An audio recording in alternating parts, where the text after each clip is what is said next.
Don Poyer along with Jim Henrik back at the Lake of the Ozarks. In the foreground, Jim Harvey with the glasses, the crew chief for the Squire Shop.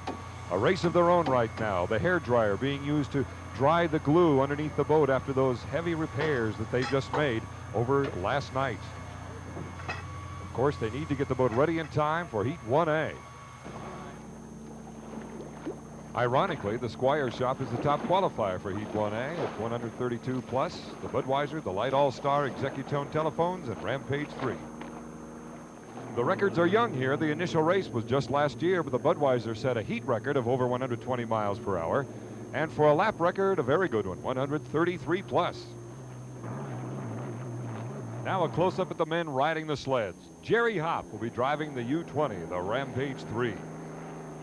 George Johnston and the Miss Executone Telephones qualifying at around 125 miles per hour.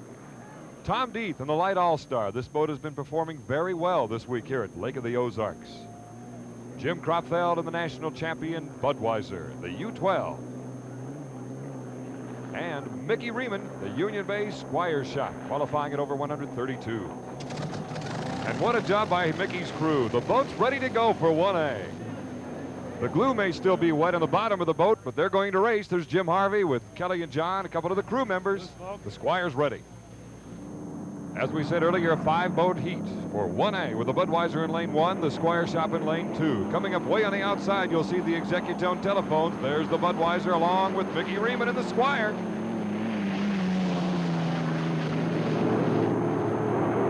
Going into the first turn, you see the Budweiser on the right of the screen. In the center, the Squire Shop. And the Lite All-Star with Tom Deeth. On the outside, the Executone Telephones. George Johnson, aggressive in that turn. Coming way wide on the outside, as you see. Ooh, a little fire on the Executone Telephones. We'll see if he has to slow down. There's the third place boat, the Lite All-Star. Check that, the second place. There's the Executone Telephones. George Johnson done for the heat. It appears he's blown an engine.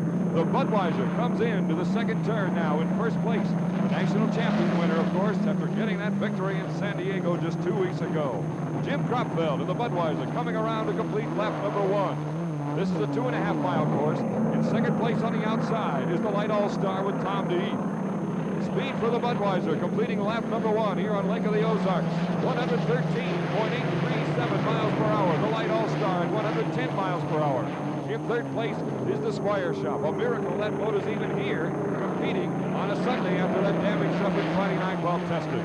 The Budweiser holding on to first place. A familiar sight here in 1984. They've won 5 races out of the 8 that have been completed in 1984. Down the back chute on this 2.5-mile course. Here comes the Lite All-Star on the outside. Tom Deeth playing around now with the Budweiser. You've got the beer boats out in front here in Heat 1A on the Lake of the Ozarks. The second running of this race. It began last year here at Lake of the Ozarks, Missouri. The Budweiser holding on to lane number 1. Kropfeld against Deeth, 2 of the veterans in this sport.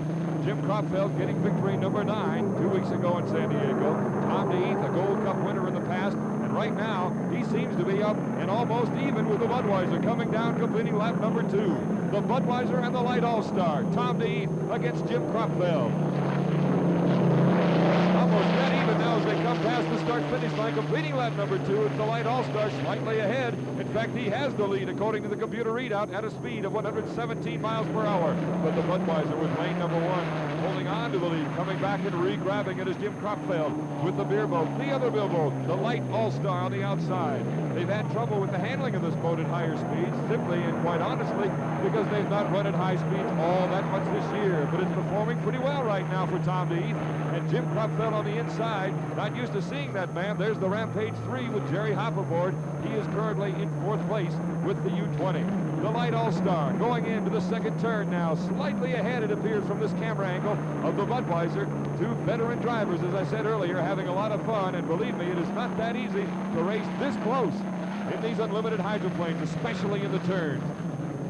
The Budweiser on the inside, the Lite All-Star on the outside. Jim Kropfeld against Tom Deeth, a couple of veterans that know their way around the race course. And of course, there's the Squire Shop along with Mickey Riemann, number 2 in national points in 1984. The Rampage 3 with Jerry Hopp out of the town of Snohomish, Washington. That's where he comes from. They're based, the boat, with Bill McFadden, the owner, out of Seattle.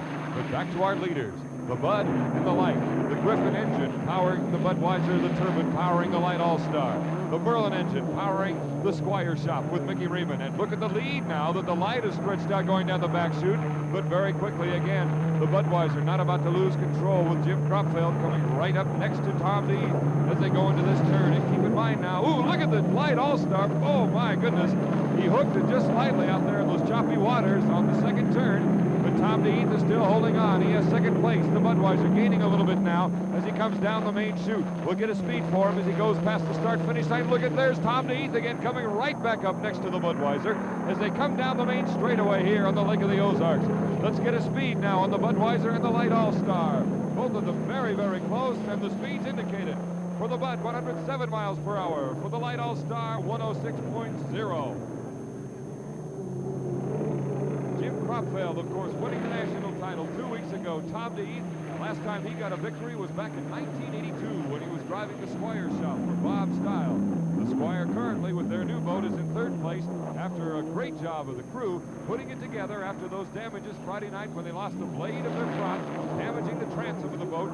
But by working Friday night, Saturday, and Saturday night at a local marina, they were able to get the boat together. A beautiful shot as you see the Budweiser and the Lite coming down, heading for the checkered flag, and it appears it'll be the Budweiser, Jim Kropfeld, winning Heat 1A, the Lite All-Star second. So the Budweiser, which had already garnered 8,000 points coming into this race, picks up another 400. The Lite All-Star second, the Squire shop, and on down the line. Let's go to Jim Hendrick down in the pits. Okay, down the winning driver, Heat 1A, Jim Kropfeld. Jim, you had a little tag battle out there with Tommy Deeth. Well, you know, it's the first time that Tommy got his boat running this year really good, and I was surprised. And of course, I saw what he qualified at yesterday, just about what we did, but, you know, naturally, I don't take the Budweiser out and try to be the fast qualifier, but it was a good race, and for Mickey, I saw Mickey going in the first turn. Mickey was next to me, and all of a sudden I seen him stick his hand up. I thought, well, he blew an engine. That's the end of that. But he kept running. I don't know what happened to Mickey. You're making a boss man nervous with close finishes like that, right, Bernie? That's right. And I got to tell you, when the Budweiser and the Miller Lite are side by side, I'm worried a lot. Speaking of the Lite All-Star, Don Poyer's down there to talk with the driver, Tommy Deeth. Let's go down.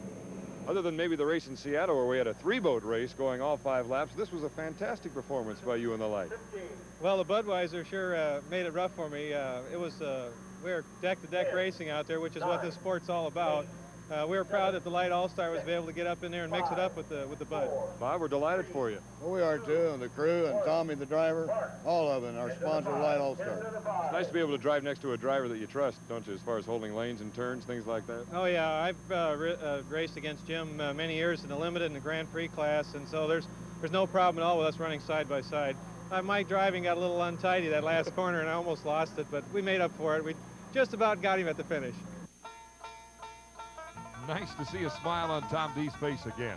We're at Lake of the Ozarks, Missouri, and we'll have Heat 1B in just a moment.